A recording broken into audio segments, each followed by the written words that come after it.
Good morning, everybody. It's your girl, Legal Beast. Just finished my brief court for this morning. And one thing that I enjoy doing sometimes, and we do in the office, is that if there's a big case that is pending or in the news, a lot of times we will actually watch the ongoing trial. So right now, one of the bigger cases that is going on is the Oxford shooting case of the parents, specifically the trial of Jennifer Crumbley. Now, if you are unfamiliar, this is a shooting that took place about a year ago, actually, a little bit over a year ago, where the son went into the school and shot a number of classmates and teachers in a school shooting, and killed some classmates as well. It came out later that this young man's mother and or parents had actually purchased a firearm for this 15-year-old, and that they were also aware of mental health challenges that he was having, to the extent to where it is alleged that he told I'm not sure if it's his mother or his father, that he was hearing voices, having a difficult time, etc. They kind of told him basically, suck it up, essentially. And so this is the first case where I've seen in this capacity where the parents were actually charged. Now, the theory under which these parents are charged make them essentially an accomplice to the crime based upon the actions that they took in sort of assisting what happened. Now, obviously, I'm not the prosecutor on the case. I'm not the defense attorney on the case. I've only followed along with some of the things in the news, as well as I specifically remember the day that the shooting occurred, because my husband called me out doing a showing and say, hey, there's a ton of cop cars, police cars, ambulances driving by. I don't know what's going on. And as a result of that,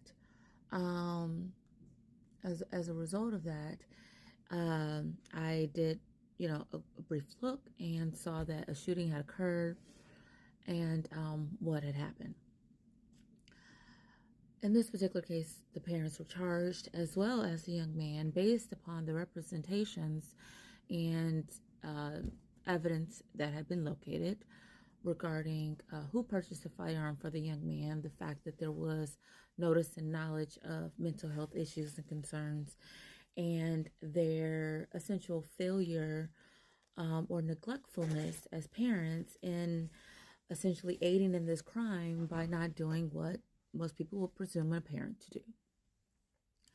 Now we've come to the point where the trial has started. Now, the only person that has gone to trial, as I'm pretty sure, is the mother. I do believe the father pled, and the son actually pled. The mother is the only one that has decided to take this matter to trial. This is a trial that will go for an extended period of time, and today is the first day of trial, seating of the jury, and it is being watched and can be watched essentially on Law and Crime on YouTube as it plays out. And like I said, I'll be watching it throughout the day as I go about my normal work, but it's just intriguing because this is really kind of a first of its kind, in where the prosecutors are seeking punitive action against someone other than the actual assailant in this case. And it will be intriguing for future cases, and whether or not there will be law enforcement in other states, jurisdictions, etc., as we've seen this prevalence, or I would say this increasing state of school shootings, and what will happen. Will this establish a precedent nationally in regards to who can be held accountable for school shootings? and whether or not it will only be the actual shooter, or whether or not it will be a parent, whether or not it could be just another guardian, whether or not even this could trickle down to, who has sold the firearm, and if they knew that this firearm was going to a minor, because the mom purchased this firearm for the child who was only 15. In the state of Michigan, you cannot own or possess a firearm at the age of 15. You cannot get a CPL until the age of 21. You have to be 18 to buy a firearm. So we're talking more than one law that the mom has assisted the child in breaking, even if the child didn't know that it was a law preventing or precluding it. So a firearm could not be purchased by this 15-year-old. A firearm could only be purchased for the 15-year-old. The firearm being concealed by the 15-year-old is aided and abetted by his parents, and I'm sure that's the theory that you're going with, because even buying him a holster to carry this firearm on his person is aiding in him in breaking the law. And it's going to be interesting to see how these dynamics play out, particularly as a criminal defense attorney, and how this will affect other cases. Will there be an influx of aiding and abetting theory of cases based upon this case? And I hate to say this, I don't see school shootings stopping anytime soon without some, legislative enforcement and enactment to attempt to stop those with mental health issues from having firearms even. Now, this is a special case where the person with mental health issues was not buying the firearm. He was solely in possession of it. But if he was 18, he could have legally purchased that firearm.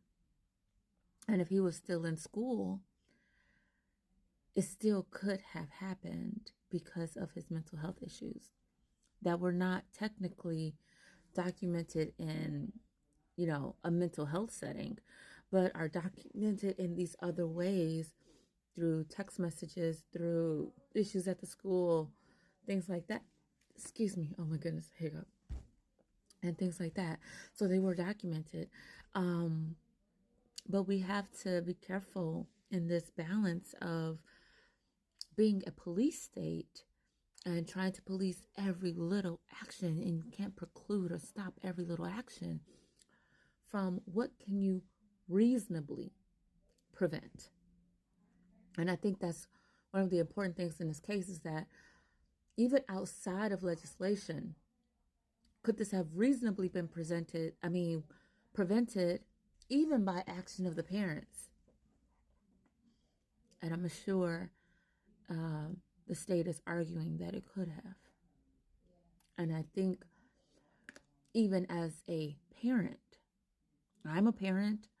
I know a lot of people are parents. I'm a parent of a soon-to-be 6-year-old. I'm ready to call her 6. A soon-to-be 6-year-old and an 11-year-old. And based upon the allegations that still have yet to been proven in trial, that's why I always say alleged, allegations alleged. I do not think those were the steps of a reasonably prudent parent, giving everything that has been stated.